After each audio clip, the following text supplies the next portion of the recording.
Today we're going to talk about likelihood in Bayes, right? So here's a cartoon about it, and I can tell you need this because you're not laughing, right? So after this end of this section, you'll see this and you will laugh uproariously, right? It'll be very funny. This is how you know that's the learning objective for today, right? All right. So what I'm going to do is have a coin and flipped it 3 times. Actually, this is a hypothetical coin from last time. I have an actual coin this time. Okay, so I need to predict the number of heads in the next 18 flips and write the prediction and your name on that sticky note. Okay, so behind your computer, this little sticky note. And while you're doing that, when you think about how you're figuring out that guess, right? So you're trying to figure out the probability of heads, what's going through your mind as you're doing that, okay? And if you get it right, you get candy, right? A little early in the morning, but you can save it for later, okay? 3 different coins or just One coin. One coin flipped 3 times, 2 heads, okay? And no game theory stuff, you know, if everyone wins, everyone gets 1 candy. If no one wins, no one gets any candy, you know, so, you know, don't try to outcompete your neighbor. I'm like, okay. So just figure out what the right number is. Yeah, 18 flips. So we flipped 2 heads, 1 tail.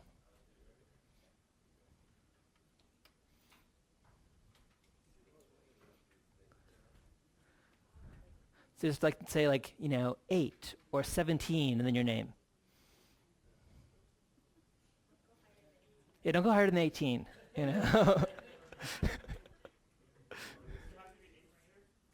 Yes. Well, you can be wrong. I mean, say 2.5 and see how it goes, and land on edge. You know, that's why the real world's always messy, right? So you could, you know.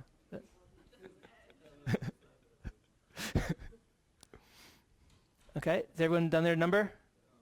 Yeah. No, just what? So I'll take this coin. I'll flip it 18 times, and then I'll count how many heads. Yeah.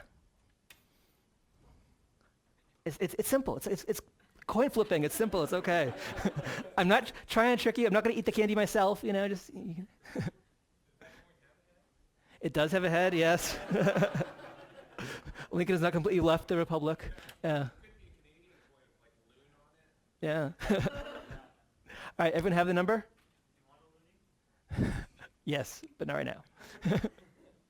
All right. Can you just pass it to the end? If you've written down your number on the sticky note. Thank you. Thank you.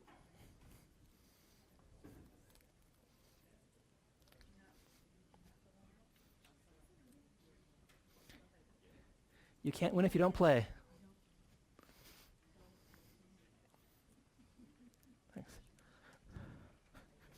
Okay. Thank you. Can you put them up on the board? Thanks.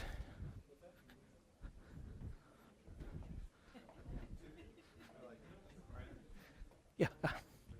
Here. Just do a histogram of stacking them. Cool. Thank you.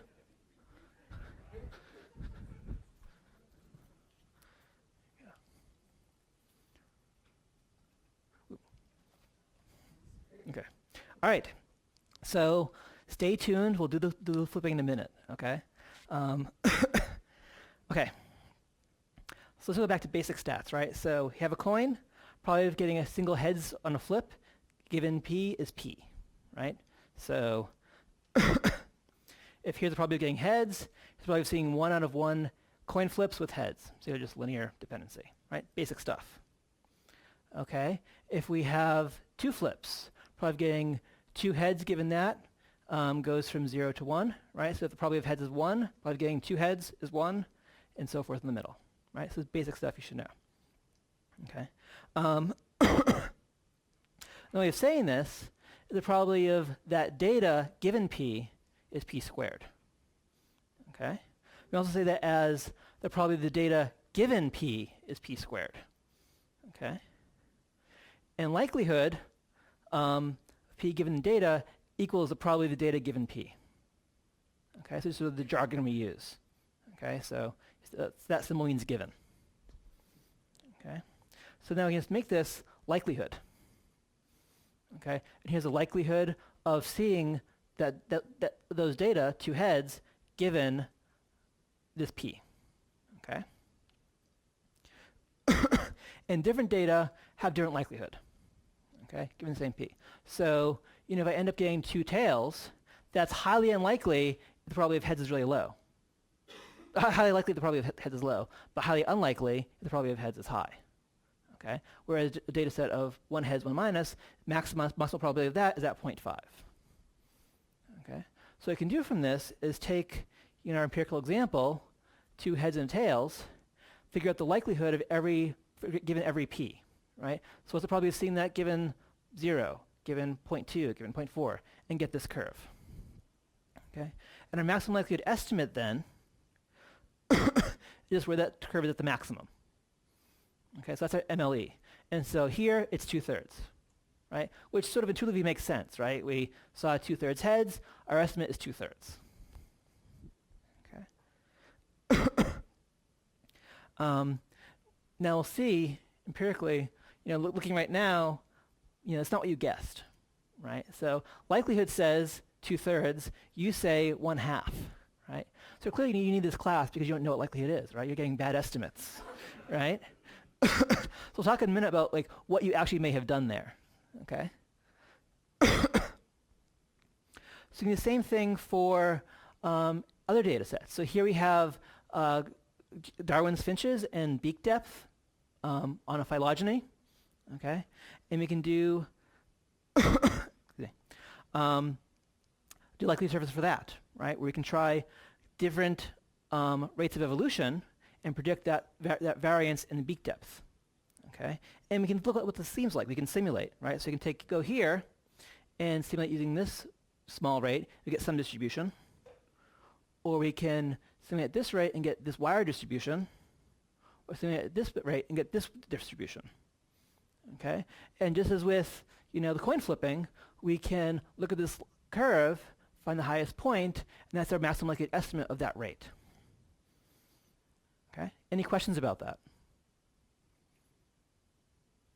Okay. And we'll talk some more about the model we use for this in a little bit, I think in Joe's section. Okay. So properties of likelihood is a method. It's consistent given the correct model. Okay? Right? So as you add more data, you get closer to the truth. Okay? That's nice, right? Because if you go and get more data, it's useful to figure out that you're getting closer to the truth. And not all methods have that property. Right? One of Joe's claims to fame is looking at long-range attraction leading to this called the Felsenstein zone, where with certain kinds of models, so with models of distance or parsimony for figuring out trees, sometimes the more data you add, the more confident you are in the wrong answer, right? Which is horrifying. Right? Here, not horrifying, as long as you have the correct model. Right? Likely it's efficient, right? So as you add more data, it gets you closer to the right answer, and more faster than other methods do. However, it's often biased, right? So it gives you an estimate that tends to be over or under the true parameter estimate. That bias decreases, as it must, given consistency, as sample size increases, right? But there could be unbiased estimators that work better for small data sets. Okay. One practical issue is that likelihoods can get really, really small. Okay, so here we have 1 throw, 1 heads, assuming a fair coin, right? Likelihood is 0.5. Okay, that's a fine number, I can count it on half of a finger, right? 5, number of heads, likely gets smaller, right? 100 throws, 25 heads, likely gets smaller. 500 throws, gets really small, right? And so at some point, these numbers become too small for your computer to handle easily. Okay? If you say, does 0 equal this? The computer will say no. Does 0 equal something a lot smaller? Even as a finite, a positive number, it will say yes, right? Which can be a problem, right? Trying to figure out likelihood and find the maximum value. It's saying, oh, 0, 0, 0, 0. So one trick we use is we also use the log likelihood. Okay, so you often see this. Okay, especially in phylogenetic methods, these likelihoods get tremendously tiny, right? And so we always work in log space. Okay. Now, one sometimes confusing thing is sometimes we do negative log likelihood. So we take this and multiply it by -1. Okay, and people are sometimes sloppy in code, so you don't know which it is. Sometimes it can be positive log likelihood or negative log likelihood. Okay, and actually the sign doesn't always tell you. Okay, so just keep that in mind when you're looking at it. Okay, but now you can see these numbers are some numbers that are much easier to use on a computer. Okay, so we do that. A little out of order. Okay, hang on a sec. Okay, So I said the models must be best model, right? The correct model. So how do you figure out which model to use? And so one thing you can do is a likelihood ratio test, where models must be nested. So one must be the restriction of the other, right? So I can have a model that has, I have 2 coins, they have different probabilities of heads, or a simpler model is they both have the same probability of heads, right? Those 2 models are nested. And so what you can do is compare the likelihoods of those 2 models, okay? And having a little penalty for, and do a basically chi-square test to see which model fits better, okay? Penalizing for complexity. Another approach people sometimes use is the Akihike information criterion, AIC. And so in Marguerite's section and my section later, we'll use this as well, okay? And there it's a method that tries to minimize information loss, okay, about the truth. And it's great. In the actual derivation of it, they have the truth drops out as a constant. So you can actually figure out which model is closer to the truth without knowing where the truth is, which is kind of amazing. It's an approximation to that, but it often works okay. And there's sort of rules of thumb. So you compare 2 models and look at the delta AICs. And if one model is only, so lower is better, it's less distance from the truth. If one's only between 0 and 2, they're both pretty good. If between 4 and 7, it's really less good. Greater than 10, essentially no support. Okay, but it's a way of comparing relative strength of the models. Okay, it's not like a chi-square test where you reject models. It's sort of a way of ranking models and saying how bad is a model. Okay, and one nice thing about this is you can do model averaging, right? So rather than saying, okay, this model is best, I'll use just the estimate from this one model. You can say, I have 50%, evidence that it's this model, 25% that it's this model, 15% that it's this model, and take the weighted average of the parameters from each of those, right? So here I have different Ornstein-Uhlenbeck models, we'll learn about in a little while, and they have different estimates for this rate of evolution. Okay, and what I can do is figure out the delta AIC for each. So the best model is this model, and the weight for each model. So 87% of my weight's on this rate, but I have some weight on these other rates too. And just do the model averaged result, right? 0.21 times 0.03, 0.21 times 0, and so forth. Look at this estimate, right? And rather than putting all your eggs in one basket of getting an estimate from just one model and have a lot of support, you sort of average over that. Okay. Any questions about that? Okay. Yeah. Okay, so you calculate the weights. It's based on the delta AACs, and you convert that into relative likelihoods, and then you just normalize them. Yeah, good question. This is just negative EXP to the EXP to the negative 0.5 times delta AAC. Other questions? Okay. Yeah.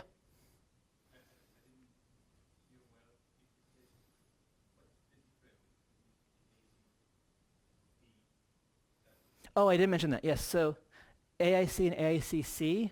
So AICC is corrected for small sample size. And so it's regular AIC, which is just the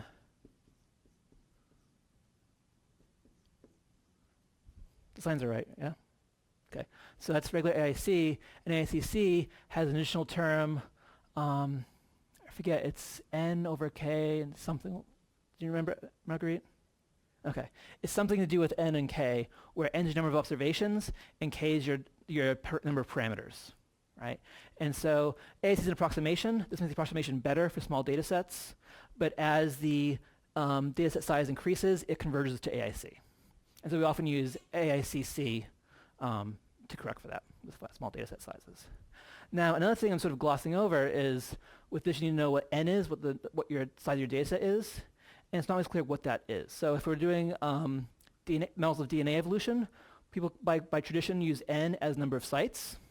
If we're doing comparative models, which is the same sort of model, we traditionally do N as number of taxa. We actually did a paper looking at, it should be number of sites, a number of taxa, or some product of them, and it wasn't clear. So, yeah, that's another thing that's sort of iffy. Yeah. Other questions? Good. So that's likelihood and choosing different models with likelihood and making estimates from those. Okay. But it's not what you did, is it? Right. So when Kane is in the line, you should have chosen 12. right? And Anna did, and Anonymous did, and Max did. Other people did. Yeah. No candy for you if you win, right? But more of you chose this, right? So think about what's going on in your heads to say, the data say 2/3. If I had a computer program that I was running, just spit out numbers, and it came out 2/3, you say, oh, it's 2/3, right? Plus, plus, minus. You say, oh, well, computer, the internal thing, whatever inside, is 2/3 positive, right? But you have a real coin, and so you did something else, okay? And so what you did was use Bayes' rule. Okay, that's how humans often think. Okay, so talk about what that means. Okay, so it just uses conditional probability. Okay, and Bayesian approaches are sometimes controversial, but conditional probability and Bayes' rule itself is not. Right, so this is just simple math. Right, so it's nothing where if you understood it, you'd be laughing right now, but we'll get there, right? So you say, there's a thing in English where you pick up a seashell, you can hear the ocean, right? And you're saying the probability of being near the ocean, given that you picked up a seashell, right, is you can calculate that, right? So probably you picked up a seashell, given that you're near the ocean, probably that you're near the ocean, probably you pick up the seashell, plug and chug, and you get this number out. That's Bayes' rule. Okay, the same thing if you do conditional probability with, if you took intro stats, A and B, what's its area, that sort of thing. It's just that basic rule. Okay, not controversial at all. Okay, and with our case, we talk about the hypothesis given the data given the hypothesis, probably the data. Okay, and one of these should look familiar to you, right? Which one of these looks familiar? The likelihood, right? Probably the data given the hypothesis. Okay, so putting it into other terms, right? Probably given data. So this is called the posterior. So we're trying to estimate, right? This is the likelihood, which you already saw how to calculate that, right? Here's the prior. Here's probably the data. Okay. So this prior is weird, right? So it's your prior belief of what you think about the system before you actually do any testing, right? So in your case, you had a coin flipping, right? You think you know something about coins, right? Coins have two heads, two sides, one with the head, one with the tail, right? And they're probably about 50-50, right? So you're bringing that bias into it, right? And you're using that to make your estimates, right? It's probably a good idea in this case, right? But you can also do the same thing if I was looking at estimating age of a group of organisms. I could put a prior in that says, yeah, the divergence between humans and squid occurred 6,000 years ago. I put a really strong prior on that, right? And then my model might come out with that as an estimate. Or I could put a prior on that of 10 billion years ago and come up with that, right? Depending on how you structure your prior, okay? And so this can matter a lot at times in Bayesian statistics, right? So here, for our coin flipping, here's the likelihood surface, okay? So with a maximum at 2/3. Now I'm going to think about different possible priors for this. I could say, my prior is I know nothing, right? It's a stats example. We don't know anything what's going to do. So a flat prior, which says that I think it's as likely that the coin is 50-50 as it is 100% heads. That's what that prior means. I could say, stats examples are never fair. So I bet it's something like this, where it's definitely going to be 0 heads, right? Because it's trying to trick us, right? That could be your prior, right? Or you could say, coins are typically fair. So you could have a prior like this, okay? And you can have different shapes of these priors, right? So you can have this orange prior, you could have it be that wide, you could be really, really tight around 0.5, okay? The other prior you could do a uniform prior, right? Where it says, 0, 0, 0, 0, some probability, 0, 0, 0, 0 again. Okay? And if you do a prior like that, then no matter how much data you have, you can never go outside that range where it's positive probability. Okay? And this is where Bayesian analyses can get controversial, right? Because if you and I are doing likelihood, we have completely different beliefs about what the world is. We have the same answer, right? Whereas Bayesian approaches, we could have different beliefs about the world, and that can affect our results. Okay? Now the hope is, as you get more and more data, it will converge to the truth, right? To the true estimate of the probability, okay? And for many problems, that's the case, okay? But with finite data, you can have differences, okay? And this PD is the probability of data over any hypothesis. Okay? And for a coin flip example, you can actually calculate that explicitly. Right? You can plug and chug and integrate and stuff like that. Right? For other problems, though, it's hard to do that. So we have an approach we use called Markov chain Monte Carlo to estimate that. Okay? So let's unpack that jargon. Right? So Markov chain is a series of steps where each step only depends on the current state, not states further in the past. Okay? So, we're all in the same room, right? We came here many different ways, right? But when we go to lunch, how we go to lunch doesn't depend on how you got to this room. I was born in Brazil. No one cares, right? You go out the door, you go downstairs, you get food, right? Right? That's a Markov chain. Whereas something non-Markov, you're going to be like house prices, right? I bought my house for this much. I'm going to sell it for that or more. Gosh darn it, because you have this memory of this process, okay?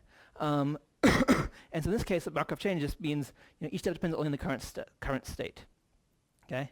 Monte Carlo, repeated sampling from a distribution, right? So Monte Carlo is a famous gambling place. We would name it down. We'd probably call it Las Vegas style, right?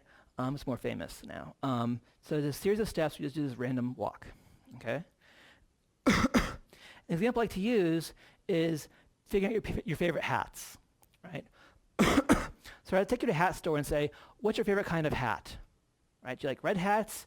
Do you like cowboy hats? What, right? It'd be hard to figure out exactly, I like red hats 10% more than purple hats, but twice as much as green hats, and I like cowboy hats more than beanies, and that'd be hard for you to do, right? So what you do with this algorithm is if you walk around the store, put on a hat, and then wander around, pick up a new hat, right? Is the new hat better or worse? If it's better, you put it on. If you like it better, you put it on. If it's hello, he does not like the hat. If it's worse, you see how much worse is it, and draw a random number. And if the random number is bigger than how much you dislike it, you don't take the hat. If it's not, then you take the hat, right? So the less you like the hat, the less likely you are to put it on. But you still can put on hats that are not as good, okay? And so you walk around putting on these hats, okay? And we have a security camera watching you, right? And as you wander around, you keep putting on these hats, and after a while, we can see from the amount of time you spent with each hat on your head how much you like that hat and the properties of that hat, right? So if turns the time spent with cowboy hats on, then you like cowboy hats 20% of as much as other hats, right? You can do the same thing in color. You can integrate out, there's red cowboy hats and purple ones, and all those ones mixed together. You can pull out each trait too separately, okay? And so that's this process.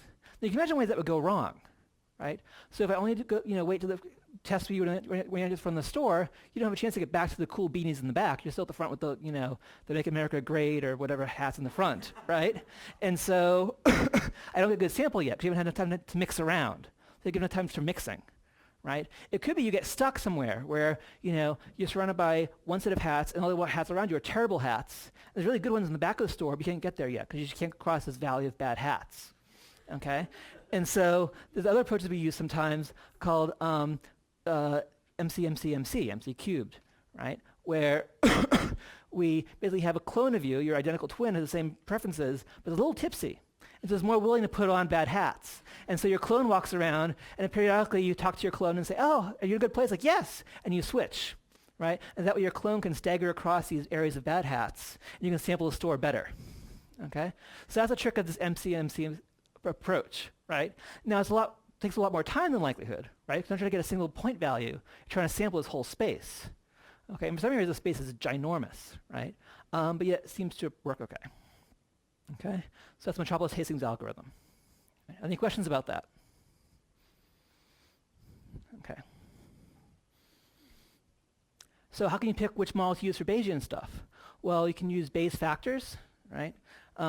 We compare the posterior probabilities using this, and then here we have still sort of scale of evidence of this, variable. If the Bayes factor is less than this, there's evidence for model 2, weak evidence for model 2, strong evidence for model 1, and so forth. Again, just sort of rules of thumb, okay, to pick between models. Another approach which is used more is reversible jump MCMC, right? We're not only trying on and off hats, you're trying on and off models, right? And so you can move from model to model. The more time you spend in model 2, the more you like model 2. Okay? And this is another approach that works. It can be hard, though, to have the walking work properly, right? Because at this point, model 1, all parameters are pretty good. Model 2 at first might have really bad parameter values. It's hard for you to get there. Okay, so having this mix well can be problematic. That's no way of doing this. Okay? And that's the basics of likelihood in Bayes.